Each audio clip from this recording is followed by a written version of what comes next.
Hey everyone, so today I'm going to be taking you through a swatching process and painting a portrait with the Arteza 24 metallic solids watercolors. Now, I'm still very skeptical about metallic watercolors. I'm not fully understanding of the process in which to execute a watercolor in metallic because the techniques that you use for standard watercolor paints are not necessarily the same that you use for the metallics. What the metallic paint is it's a solid which is water soluble, and when you add water to it, the metallic fragments in the solid begin to disperse with the water. So what you're going to see as I do swatches here is that the paint is going to, one, not be as pigmented, and two, when I go to use more water or to dilute the swatch so that I can see a lighter version of the same color, it starts to get a bit messy. Arteza provides you with a white color card, which I throw away, but this time they also included a black watercolor paper color card. And this is really important because it's going to change the ideas behind painting with these metallic watercolors. What you'll see is when I get towards the end is that the colors show up completely differently on white paper than they do on black. Obviously that's the same thing that would happen with standard watercolors, but I found that these metallic versions are better suited for dark color paper. So something to consider when you are executing a painting with metallic watercolors is that you may want to tint your paper a really deep navy or black or something like that and paint on top of it. Because what happens is the white paper bounces light off of it. Well, if you have a white paper bouncing light and you have metallic pigments bouncing light, they're going to compete with each other. So as you can see on my color cards here, on the black color card, these colors are showing up much more solid than they do on my white watercolor paper. Now the watercolor paper I'm using right now is 100% cotton. It's the Arteza brand Expert. I'm not sure what the paper is that came with the pans from Arteza, but I'm sure it's something around the same value.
So as you can see, here's how the colors show up on white paper and on black. This is in indirect sunlight in a very sunny room. But the other thing I noticed, which was really interesting, was when I washed the brushes off, the metallic pigments within the paints were floating around the water and not sinking to the bottom. And the other thing to notice about this was that they were all silver. So what I believe these solids are is a silver metallic pigment and then a translucent watercolor pigment mixed together, and that's where you get this staining stained glass look with shifts of metallic in them. The other thing to note is that the Arteza pans have 2 or 3 shift colors, unlike the Paul Rubens that I did color cards for before. So there are a couple of colors in here that are going to shift. The metallic is going to shift from a purple to a green, or an iridescent pink to an iridescent green.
Here's a close-up of the gold color, and I just wanted to put it here to show you that as the water dries, the metallic pigments in the paint still move.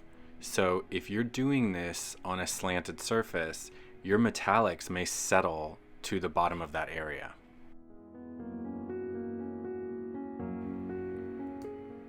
So let's go ahead and get started with the painting.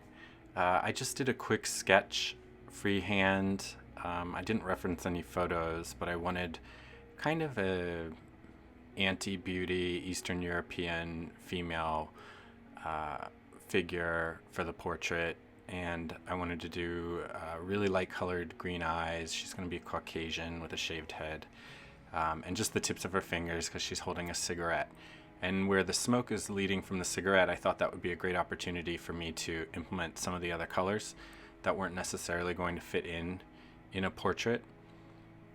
Obviously for flesh tones of, Caucasian skin or even darker skin, there's a couple more options for darker skins because you have a lot of brown and coppery tones, and that leads itself in the metallic range to look like skin. However, in the Caucasian tones, there's only one, so you're going to end up going more towards the iridescent look or toning it more brown and coppery. I noticed that the same behavior applied here where the colors would bleed out in the water, just like you see at the top of the eyebrow. I'm going to end up removing that. And in this process, this is probably about a 30-minute watercolor sketch. I only dried and pressed the painting once. So here you can see all of the metallics in the wet paint, and then here you can see it dry.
As I start to layer in other colors from the smoke fumes, I'm not getting the contrast that I want no matter how much I layer this on. And the reality is that is because these pigments are reflecting light. So you're never going to have those highly deep saturated tones, because even if you do get those, even if you were able to get those, you would still have metallic pigments bouncing light off of it. So you'd always have shine that would negate the saturation.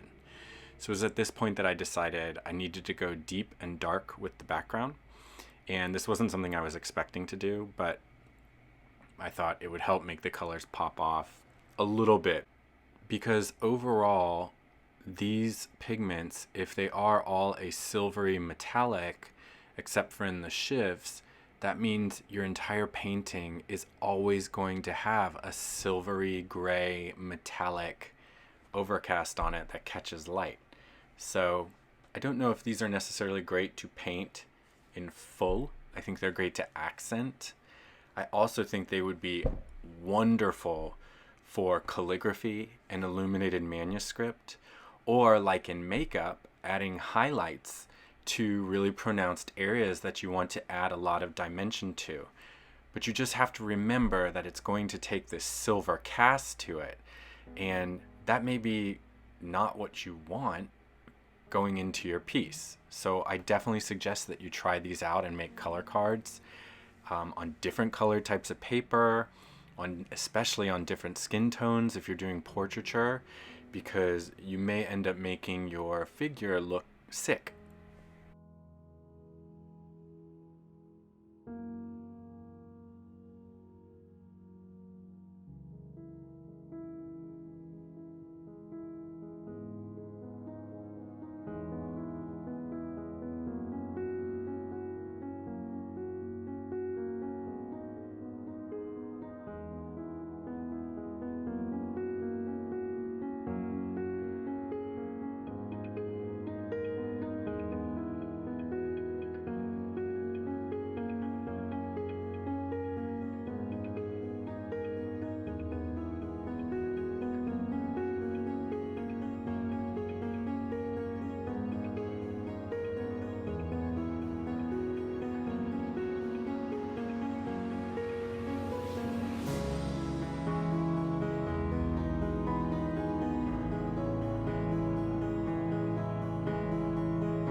As I got into more of doing the background and trying to add tones within that background, the bleed became very prevalent. And the thing about the bleed in these metallics is that not only does the pigment color become very translucent and kind of gather around the edges, as do most student grade paints, but the metallic also, as it's floating around that surface that's more wet, tends to collect in certain areas. So that's something to note when you're doing this. I would definitely still suggest laying down matte solid colors prior to doing this, almost like laying down your foundation first, because you're priming the painting for these metallics. And I think that once this is painted in standard colors and then gone over top of with metallics, you're going to have a much more magical piece, and it's going to have a lot more underneath it to add that depth where maybe the metallic doesn't hold on to. But I'm just finishing up with a couple of details, seeing if I can get those to stay, and then I will let it dry.